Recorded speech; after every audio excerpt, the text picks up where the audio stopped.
Sneakers and Cleats, the podcast. Welcome back to the Sneakers and Cleats podcast. It is Monday, March 25th. This is episode 87. Don Harris, Matt Roy on tap. Don, how was your weekend? It was great. Busy day yesterday. Yeah, it was a good weekend for March Madness and everything. Yeah, it was fun. Watch a lot of sports this weekend? Sunday, working. And I watched a couple of games on Saturday, I guess. I can't remember what I did Saturday. Oh, it was my mom's birthday. We went to dinner. Oh, that's good. My mom's 86 years old. Dang, we should have put her on last episode, 86. Hi, Mom. Happy birthday. Yeah, I had a nice evening out with my mom and my dad and family. Happy birthday, Mom. Yeah. Nice. We went to a restaurant out there across from the Dominion called Aldo's. Aldo's. It was very nice, very elegant. It's the first time I had been there, and they do a really nice job there at Aldo's. My mom's birthday is this Sunday. It's Easter Sunday. So she hates it when her birthday's on Easter. Everybody, I don't really know anybody who likes to have their birthday on a holiday. Because it's not even the priority of that day. Everybody's thinking of the other one. Yeah, I can't imagine having my birthday on like a Christmas. I feel like that would suck. My wife's birthday is on Thanksgiving. Every 3-4 years or something like that. Yeah. Yeah, I have an uncle who's like that. So she doesn't get cake. She gets, pumpkin pie or whatever. She's not happy about that. No, he hates it as well. It's like, it's happy Thanksgiving. It's like, oh yeah, happy birthday. But you know what she's done? She's learned to do over the years is turn her birthday when that happens into like a week. Like on Monday, she'll say, but it's my birthday. And I was like, your birthday's not till Thursday, but it's on Thanksgiving. So you need to be nice to me today. Week. And then Tuesday, but it's my birthday. No, it's not. Your birthday was yesterday, remember? And Thursday. So it's going to be all week. And then the weekend comes after Thanksgiving. We're cleaning everything up, and you got the mashed potatoes in the refrigerator and the ham sandwiches left over. And she's like, I don't want to eat this. I want to go out for my birthday. It's my birthday. Friday and Saturday. Yeah. All week. Yeah. That Jordan does that sometimes too. So it's all right. She's worth it. Yeah. Make it happen. Make them happy. Yeah. I stepped in dog crap this morning. So that's how my day started. I didn't really realize it until I walked into the building today either. I did it like we all have our chores that we do. So I took the trash out to the big dumpster on my way out. And so I stepped in something and I slipped and I looked back and I didn't see anything. And then I wiped my shoe on the pavement to see, like, is there a trail of something to come off? Is there residue? And nothing came off. So I was like, oh, okay, it's fine. So I got in my car, drove here, walked in the building, sat down at my desk, and I was like, something smells like dog crap. I looked down at my shoe and sure enough. Oh. So then I limped basically to the bathroom and washed off my shoe. But while I was doing that, everyone's like, are you okay? You're limping. I was like, but it gets in the creases of the soles. Oh, yeah. So if it smells like dog crap in here, now it's cold and stinky. It always smells like that in sports. No. We're not talking about locker rooms now. You know what I did this week? This is similar, but not really, but kind of. I took, I have this habit when it's really cold, and my wife keeps the house cold. I don't want to be cold. So I will take a pair of my jogger pants and throw them in the dryer for like 30 minutes while I shower. So when I get ready to walk out the garage, I put my pants on and they're warm. Mm-hmm. Right? So I did that. And I take them out of the dryer. They're the only thing in the dryer. I pull it out and there are thousands of brown little tiny spots all over them. And I was like, what is this? Like, how did this happen? Like, I couldn't figure out what it was. So I'm like, what is this? I reached into the pockets and there was a Hershey's Kiss. So you got chocolate all over your pants. In the pants. And then it was it was like somebody spray painted the inside of the dryer. I think it's cool that you still wore them. I did not, but it took me 30 minutes to clean the inside of the dryer. Luis, do you need him to get closer to the mic? Is that what you're saying? Oh no, not him, not Don. Sorry, Bob, get closer to the mic when you talk. There you go. All right, let's get to some actual sports. Thanks for All right. keeping with us. If everybody is still tuned Make in. sure you clear out your pockets before you put them in the dryer. Yeah, and no, don't step in dog crap. Also, if you're not picking up your dog's poop, like, come on, give it the program here. Number 80. We have a lot to get to here. It's number 87, so we'll get to 87 here momentarily. We're going to talk NCAA tournament. We're going to talk proposed rule changes for the NFL. And we're going to talk. Tyron Smith made some interesting comments last week as he was doing his welcome press conference with the Jets. But first, as always, we start with our number game. 87. Who's 87? Remind you of it has to be one of two people to me. It has to be Travis Kelce because of how popular he is right now. And it has to be Gronk. To me, the first name that popped up was Gronk. Gronk is 87. That's who what he is synonymous with. You ask 12-year-old Taylor Swift fans, they'll disagree. Yeah, but that leads to a greater question: who's the better tight end? Because that's the hot debate right now. Is they're both pretty great, Travis or Rob? And I think just the sheer dominance of Rob Gronkowski, he was just the weapon of all weapons. They're both great. I'm not saying goodbye to either one of them. Gronk scored more touchdowns, that's for sure. He had like bigger touchdown numbers, but Travis has the more receptions, has the more yards, has the more consecutive 1,000-yard seasons, and et cetera, et cetera.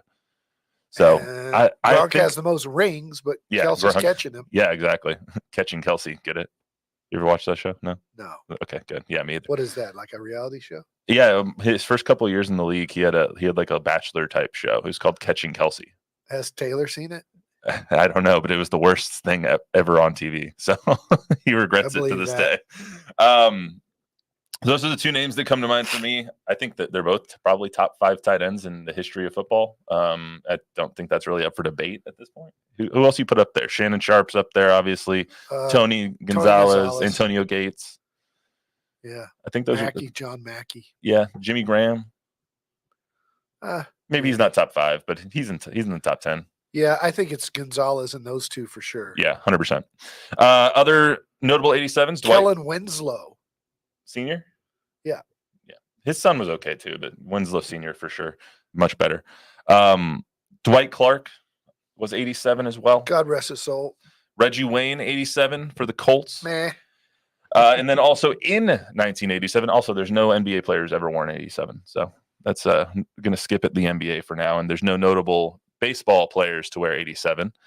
Bob, you have any Cleveland Browns to wear 87 that you want to interject? Keenan McCardle. Oh, okay. There you go. I almost put him on the list, but then I didn't want to. I understand. In 1987, the Giants sadly beat the Broncos, and this was one of the closest Super Bowls that the Broncos ever had. 39-20 out of all of their Super Bowl losses. I think 19 points was the closest one, so that's really unfortunate. Phil Simms was the Super Bowl MVP. John Elway, the regular season MVP. In baseball, the Twins beat the Cardinals 4-3. It was the first World Series to play a game indoors up in Minnesota. Did not know that. It was also the first World Series where home teams won every single game. You're leaving out a really big occurrence in 87. What? The Spurs drafted David Robinson, number 1 overall. I did miss that. Yeah. See, that's why I have you here, Don. You have the old for the old stuff. So David Robinson drafted in 87, didn't play until 89 though, right? Correct. And then NCAA tournament, Indiana defeated Syracuse. Keith Smart, baseline jumper with 10 seconds left. 74-73. That was one of Bobby Knight's teams. Great game. God rest his soul. That was a great game. And then you remember that game that distinctly? Very well. Do you? Yeah. That was over Derek Coleman and Ronnie Cycli's Syracuse squad. Sherman Douglas at the point. Yeah, they were good. Syracuse was really good all year. Couple of good teams there. Lakers beat the Celtics. I think this was the second time they beat the Celtics in 87, 4-2. And then the Valero Texas Open, Tom Watson won the Valero Texas Open that year. So 87 Lakers Celtics was the baby junior, the skyhook. Oh, was it? Game 4. What's interesting about that game? Magic hits the game winner after the ball went out of bounds. So the Celtics were shooting free throws that could have put them up 2 instead of just 1. They missed the free throw, and it went out of bounds off 2 guys. it was clearly off a Laker, but they gave the ball to the Lakers and said it was off Kevin McHale. Had there been replay, there's a really good chance the Celtics win that series. Instead, they give it to the Lakers. Magic hits the hook. Rest is history. That's why we love technology. All right, let's get to the madness. So this weekend was actually relatively drama-free outside of Kentucky losing and Baylor losing. I mean, Baylor lost to a 6 seed. It's not like they lost to a 14. So I think of that a little bit kind of drama-free there. But when you look at the Creighton game was a great game. Did you watch that? Creighton versus Colorado. No, Oregon game, right? Oregon, yeah. Colorado played Marquette. And A&M Houston was epic. That was the last night's capper of the weekend was the Houston A&M game. That was an instant classic. Like, that game was phenomenal. There were some great games. Great games all weekend. It was just kind of chalky, though. It was a lot of chalk. No 2 seeds got eliminated. No 1 seeds got eliminated. Just 2 3 seeds got eliminated. Duke was dominant. Duke was fantastic. Purdue, it looks like world beaters. I thought that they were going to maybe struggle a little bit early on against Utah State, and they ran them out of the building. I think they can be had if you speed them up. I don't know how Gonzaga is going to play them, though. I don't know if the Gonzaga has the depth and the bodies to commit 10 fouls on Zach Edey. I don't know. You got to speed them up. So what do you think of the tournament so far? It's one of the tournaments that hasn't had a lot of upsets, and usually people in those first 2 rounds, they look for those upsets. Well, Matt, since my bracket's number 1 in the family pool and number 2 and number 3 in the WAI Matt Roy pool, I'm pretty happy with the way the tournament's going. I still have a chance to win it. I'm really upset that Auburn got eliminated early. I had Auburn too in one of mine. Yeah, I had Auburn winning the championship in one of mine. Wow. So that one went out the window instantly. Yeah. And then I think I had them losing to UConn in the second. I got UConn in one, Houston in the other. It's going to be close. So your wife is ahead of me. She's the only one. Yeah, she picked based on colors, and here she is. It's really, really nice. She got North Carolina winning it all. That might end up being a brilliant pick. Honestly, it really might, because if they go up against Arizona, which it looks like it's going to happen, I think that they'll win that game. But they got to beat Alabama first. Anyway, I think I have kind of a hot take on the tournament. I don't really love when it's chalky like this. It's happened the last 2 years, and it seems like the NIL is changing the upset nature of the tournament. We're not going to have any Cinderellas this year. I mean, the lowest seed is an NC State at the 11 seed, I believe, and they're not really a Cinderella. They're a Power 5 team that won their conference tournament and got into the league or got into the tournament. So I think that the NIL deal is really kind of disrupting the flow of everything, because you have these teams and these guys who are staying in college longer, but they're not staying at their lower schools. Just for example, Grant Forrester, the guy at GCU, burst onto the scene, had 2 great games in the tournament. Guarantee you he's going to get him or other people like him are going to get $1 million, $500,000 to go to Arizona or to Northwestern or to UConn or any. But I'm just using him as an example. I don't even know if he's a senior, and maybe he can't go anywhere. He's already transferred twice. But that's what I'm saying. Like, you're getting those guys at the lower. He's fun to watch, isn't he? He is. At freshmen and sophomores who are going to now go to bigger schools, leave their small schools because they showed up on the biggest stage. Did that happen with FAU last year? No, FAU kept all their guys. Huh. So maybe it doesn't happen. They didn't keep their coach, though. No, did they keep their guys from the Final Four? They did keep their guys from the Final Four. That's a miracle. Yeah. Because those guys could play. They had all their starters from the Final Four. And they get bounced in the first round of Boo Booey in Northwestern. But I do think the NIL is going to change this tournament. Probably. I still enjoyed it. I think GCU was a legit Cinderella that could have beaten Alabama. Should have beaten Oakland was really fun to watch. They could have won their second round game too. They were right there in it. So yeah, I still had fun with the Wagners and the Oaklands and the GCUs. NC State's fat post player is pretty fun to watch. DJ Burns? Yeah. Yeah. I wanted to see him against Eddie Lampkin, the big guy at Colorado. It's like 2 left tackles in the NFL. Yeah, exactly. But he's unstoppable. What do you think of all the things that have gone on with like John Calipari now? Like, everyone is dissing Calipari because he only has freshmen on his team, and he's an NBA factory over at Kentucky. But his now with the NIL stuff, they're saying his style of coaching and his style of recruitment isn't how he's going to win another title, because it's now a foreign concept of just having freshmen on your team. Well, I told you this and before the tournament started. When it comes to picking a bracket, I pick the teams with senior guards. That's why I love Carolina with R.J. Davis. It's why I love Houston with Jamal Shed. Senior guards have always won this tournament. Not always, but most of the time. Freshmen lose. And you look and see who melted down in late moments. The kid that the Spurs are looking at, Cody Williams at Colorado. The kid that the Spurs are looking at in the top 5, Jacoby Walter at Baylor, missed 2 critical free throws. Freshmen, they're still 18-year-old kids. And they're going to be much better NBA talent and pros than Jamal Shed. But you're playing college basketball. You're not playing pro basketball. Zach Edey is going to be the 2-time player of the year. He's not going to have much of a career in the NBA.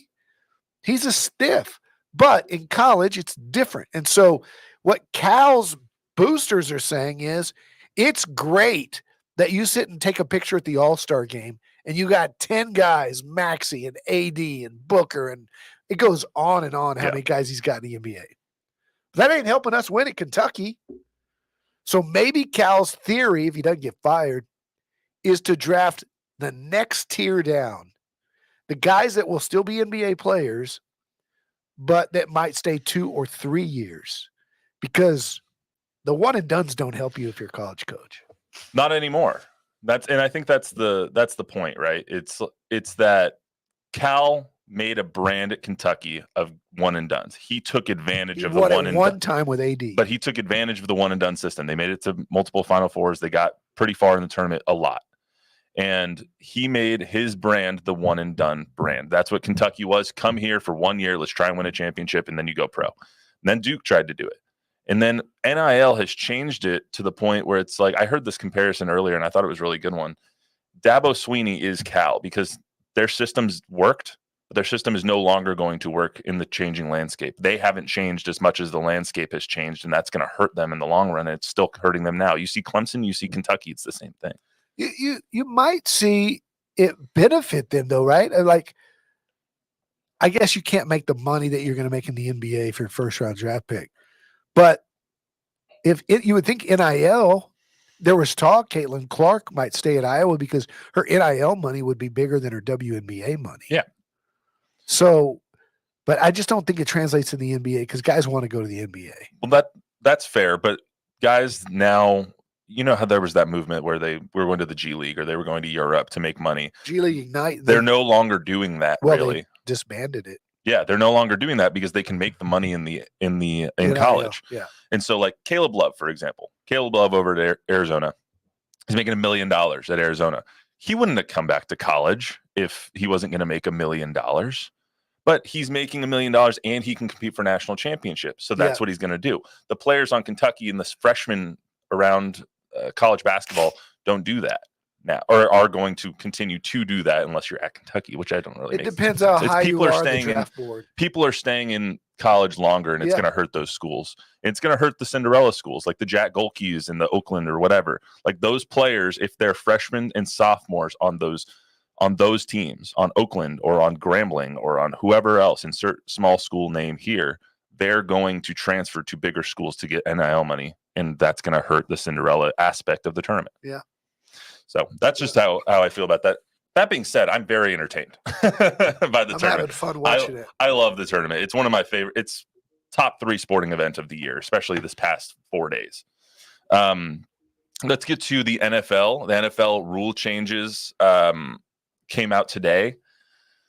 They're banning the hip drop tackle. That's one of them, and I'll get to the other one in a second. I think the hip drop tackle is the one that's going to cause the most stir, really, because you're taking another tool out of the toolbox for defenders when they're already at a severe disadvantage in football. So what do you think of the hip drop tackle being banned, Don? I mean, all of us here as Cowboys country here know what it can do to a player, as Tony Pollard got lost in that NFC divisional game. Dak Prescott too, right? I don't think Dak broke his ankle like that. But what do you think of it? I don't know. I'm all about player safety. To me, it's almost the same thing as the horse collar. It's when you use your body to go backwards when you're bringing somebody down. Basically, it's you wrap up and then fall down and bring the guy with you. And there's too many times that the legs get caught under. I don't know. I think it's going to be really hard to enforce. That's what I was going to say. I think that's my biggest concern. And train. Like it took some time, but guys learned how to not go helmet to helmet. Unless you're Kareem Jackson. And they've learned pretty much not to horse collar. It's going to take some time to get guys to not just do what's instinctive when it comes to bringing somebody down. I'm concerned about the officiating aspect of it. We already put so much pressure on officials to call everything right in the first place. And so now you're adding a new element like, did he drop his weight or did he not? And how do you enforce this without it being a reviewable play? I don't even know how do you tackle if you're trying to tackle somebody from behind. How do you do it without taking the weight off of your feet? Well, when you go to tackle, as long as you're taking the guy down while you're going forward, it's not going to be a hip drop. It's when you try to bring him backwards with you. But that's the point. Like that's the point. Especially like on a first down, it's going to be. First down, goal line. How are you supposed to stop somebody from entering the end zone without dropping your weight? Yeah. Like it's problematic. That's the thing. The NFL does this. It seems like every 2 years where they just make the game easier to the data shows play offense. The data shows that injuries were like 6 times on that compared to regular tackle. And I get that. Trust me, I'm all for player safety. I just am also on the side of fairness when it comes to offense and defense. Yeah, and defense it's going to be hard to enforce. Such a disadvantage. They're already at such a disadvantage that it's like, what are they supposed to do? What's going to be interesting is when it happens in a huge moment in a playoff game and it's questionable or it's late being called. So here's the thing. That's going to be the whole world will melt down. Here's the other rule change that might be the solution to the hip drop problem and a couple of other rule problems that we have in the NFL. So Tom Pelissero over at the NFL Network tweeted this out today. Said, quote, "This is big. NFL Competition Committee Chairman Rich McKay told me that the replay assistant will now be permitted to correct certain types of incorrect calls for roughing the passer and intentional grounding. Quote, it must be purely objective. The competition committee has long opposed challenges to penalty calls because it essentially substitutes one person's judgment for another. This is much more narrow, but another step toward empowering replay assistant to fix clear and obvious mistakes." That, I think, could fix the hip drop officiating issue if, let's say, they make the call wrong, you get a little ring in your ears like, no, that's not right. Just pick up that flag. Or when they flag. don't make a call. The Saints pass interference, Drew Brees. Yeah, against the Rams. Not called, so not reviewable. Mm-hmm. So now is that play reviewable? That I don't know. If it says certain types of incorrect calls, so I'm assuming that they have to make the call in general. But I think when it comes to roughing the passer, there's ghost roughing the passer calls all the time that infuriate fans. I know, Bob, I'm sure you're infuriated by those calls as well. So if somebody hits Dak or whatever, and they call roughing the passer, the replay assistant can go look at it again and say, or look at it. Yes. And say it wasn't, and overturn. New York can look at it, get into the head ref's ear, and be like, that wasn't roughing the passer. I'm cool with getting it right. Me too. I'm on the air on the side of let's get the calls right. Get it right. But let's get it right quickly. Yeah. If this takes a long time and disrupts the flow of the game, then I'm against it. But if you can clearly and obviously see that wasn't a pass interference call, or that wasn't a intentional grounding, he was in the pocket, he was outside the pocket. Those are things that you can see easily. Yeah. And so if that's going to take you 15 seconds, okay, cool. But if it's going to take you 3 minutes, don't do it. Interesting. By the way, have you seen the Patriots documentary? Not yet. All the Patriots admit that the tuck against Oakland was a fumble. All these years later. I mean, Charles Woodson will go to his dying day thinking it was a fumble. And what? Holy cow, was Deflategate blown out of proportion? Yeah. Right? Isn't that on HBO? It's so Is that good. where it is? It's so good. I gotta watch a couple of things on HBO, but Apple TV. is it Apple TV? Yeah. And then So good. last thing I want to get to, besides the rule changes and what's Marshall Hennis- noticeable, Tom Brady's had a lot of work done. I didn't really realize that over time. You go back and look at Tom Brady throughout his career. I think he's had his cheekbones shaved. I think he's had hair transplants. It's interesting to see Tom Brady change. He's a good-looking man. He's a Good-looking man. He is the guy who has everything. Hey, what about the kickoff? Have you guys looked at the? Yeah, we were talking about that earlier. Are they going to do it like the I didn't like arena, the XFL. like the XFL did? I read a very Have they short, done that? Have they? I read a they very haven't voted short on it. article on it earlier, and I didn't comprehend it enough to. They move realize everybody it. way up so that you don't get a running start, but you get to at least see a kick fielded and tackled, which is what they want. They want compromise. Yeah, if you kick it out of the end zone, I think it goes back to the 30. 30, yeah. Yeah, something like that. So It's- I love it. I love it. Yeah. They're trying to get at least a regular looking football play in without guys having to run 40 yards and slam into each other. I'm all for the kickoff. I love more football plays. Yeah. I don't want there to be football plays where you're like, yeah, I'll go get a sandwich right now, The because touchback. these are the ones that you don't have to pay attention to. You're like, oh, the commercial's 2.5 minutes. It's actually 3.5 minutes because you don't have to watch the kickoffs. Kickoffs have been eliminated. Yeah, I mean, which really sucks too, because you would have never had guys like Devin Hester It's and, fun. and Goes all into the hall this year. Right? Joshua Cribbs. It's Does it? all three phases. Coaches always stress it takes all three phases. Put it back Exactly. in. So I'm in favor of changes to the kickoffs to make sure that I'm also in favor, if they wanted to do this, of making onside kicks more accessible. Like, yeah. like It's impossible to recover an onside kick. it's 1 in every 50 Yeah. onside kicks. Make right it a now, little so, make it 50-50. But yeah, that's the weird thing about the new kickoff is that you're going to have to declare an onside kick. Yeah. Oh. which kind of sucks, but it takes some of the surprise element. You never would have had that halftime opening onside kick I in the love Super when that Bowl. happens. But yeah, me too. I mean, it takes some of the coaching out of it, which kind of sucks. But let's get to last thing real quick. Tyron Smith made some interesting comments. Tyron Smith, obviously the stalwart, longtime left tackle for the Dallas Cowboys. Covered Now him for 15 years. I think this is the first time he's ever said something spoken interesting. said something at all. He's now going to the Jets. He went on a 1-year, $6.5 million deal that is incentive laden, that he can make up to about $20 million. You said laden. Laden. That's an interesting word. If he makes all of his incentives. So let's hear those comments real quick. Were you talking to a lot of teams actively before you picked the Jets? Honestly, I was letting my agent handle most of that stuff. I had a lot of things going on at the time, but I just knew my main options was either going to be in Dallas or the Jets. And for the way things were looking in Dallas, I knew it was most likely to be the Jets. And I honestly got excited for a new chapter in my life. From the way things were looking in Dallas, whatever could he? The Cowboys giving all their money to 3 guys. Literally, I think Jerry Jones said today, we couldn't have, or Steven said it yesterday, something like that. We couldn't afford Tyron Smith to hit all of his incentives if we were to sign him to that contract. Yeah. It's ridiculous. I looked and saw something today. Cowboys have spent the least of any NFL team this offseason by $28 million. They have spent $11 million this offseason. It's ridiculous. $11 million this offseason. And the next best team, the next team that is next to them on the least amount of spending is $39 million. They have spent $11 million on free agents, on extensions, on waivers, on trades, any player transaction. $11 million.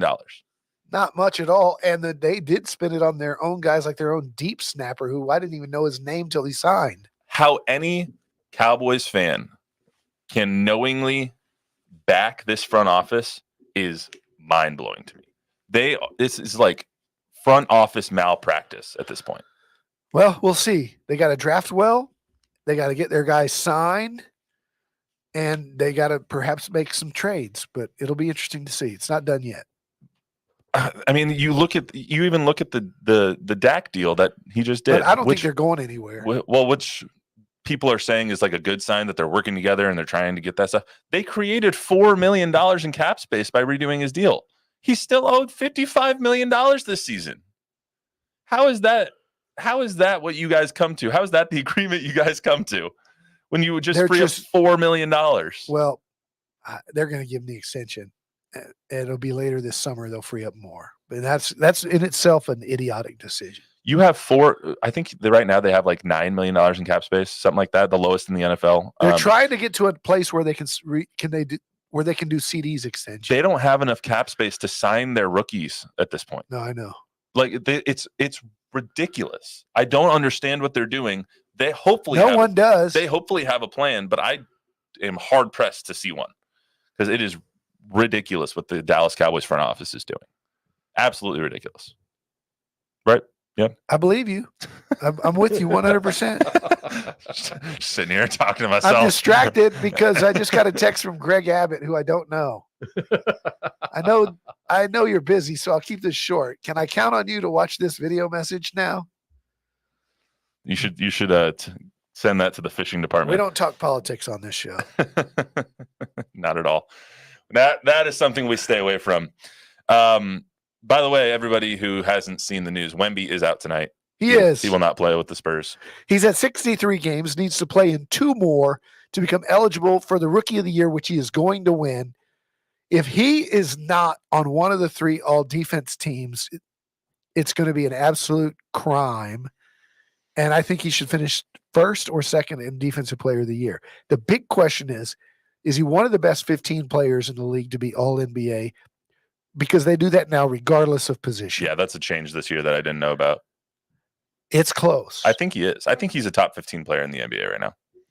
Well, I mean, we all see that he's going to be, but was he this year? When you talk about the years that Luka, Sabonis, the kid in Indiana, Halliburton, the 2 guys in Minnesota, I mean, you can get to 15 pretty quick. But Cat's not going to be eligible. True. And neither is Embiid. Joel. Yeah. So that creates 2 spots right there. You could get to 15 pretty quick, though. Yeah, you could get to 15 pretty quick. I mean, how many guys are going to meet the 65 game threshold? Like Bradley Beal won't get there. I think KD's been healthy for pretty much the entire year, so he'll get on one. LeBron, you'll see how many games he ends up playing in. So you got Kawhi. There's some really good players. I said this on Thursday with Zach. I think it's a crime that Wemby isn't going to be the Defensive Player of the Year. Total crime. He is the best defensive player in the NBA. His stocks, numbers, combined blocks and steals is going to win by the largest margin in NBA history. And the only reason he's not going to get it is because his team sucks. And he's a rookie. That shouldn't matter, though. Shouldn't, but it does. But I feel like they're giving it to Rudy Gobert because he is a really good defensive player. That's nothing against Rudy Gobert. And because he cried the one time he didn't get it. And because his team is really good. His team is really good. So he's going to get the... You can't give it to the best player on a bad team, I guess. Enjoy it, Rudy, because after this, it's going to be 10 years in a row for you-know-who. Yeah, unless the Spurs go 15-60 again next year. I don't see that happening. We also thought they were going to win more than 30 games this year. So they're going to win 40. Yeah, I know. What idiots we look like. Well, what idiots they looked like sticking with Sohan at the point for 40 games. He is the... I don't want to get off on a tangent on Sohan, but he is the most erratic, confounding player. He's an interesting I've ever seen. Player and person. So much potential and just mind-numbing mistakes. God, it's annoying to watch. All right, that's all we got for you. A lot of room for growth. A lot of room for growth. Maybe you should watch a basketball game every once in a while, see how people actually play. That's all we got for today on this sneakers in this edition of the Sneakers and Cleats podcast. I never noticed that there's extension cords coming out of the ceiling. Did we ever notice that? What? They got to hook stuff up somehow. All right. Well, sorry, I have a really short attention span. Apparently, Luis is like, "Would you focus?" Quick for Don. Roy Cazeta from the Palladium wanted to just say, Don, he likes the podcast and he always likes saying hi to you and your wife when you go to watch. I love Roy. He's a sweetheart. Hi, Roy. Good to see you, bro.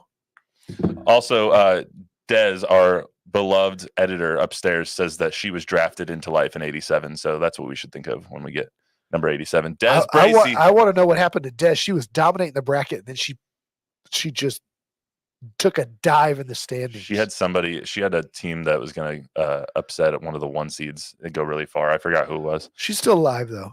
Yeah. Still alive. I'm not. It's all right. I'm over it. That's all we got for you on this edition of the Sneakers Cleats podcast. Remember to download, rate, review, subscribe, give us a 5-star rating, tell a friend, tell an enemy. We will be back here on Thursday on opening day. We will talk plenty of baseball. Sadly, Chuck is in Germany, so he can't talk with us. But we'll talk baseball in memory of Chuck. I'm sure he appreciates you telling everybody he's out of the country and that he can, he could go over to his house. I didn't give his address. Just in case you didn't catch that, Don spelled it out for you. Thanks for really spelling that out for everybody. My wife always tells me, don't ever say you're on vacation. People are so touchy. I would never even think I know where you live, Matt. Come see me. We'll make some coffee. I'm going to come see you when you're on vacation. Do it. I'm just kidding. Until then, everyone, have a good week. He lives in a secure, gated, armored neighborhood.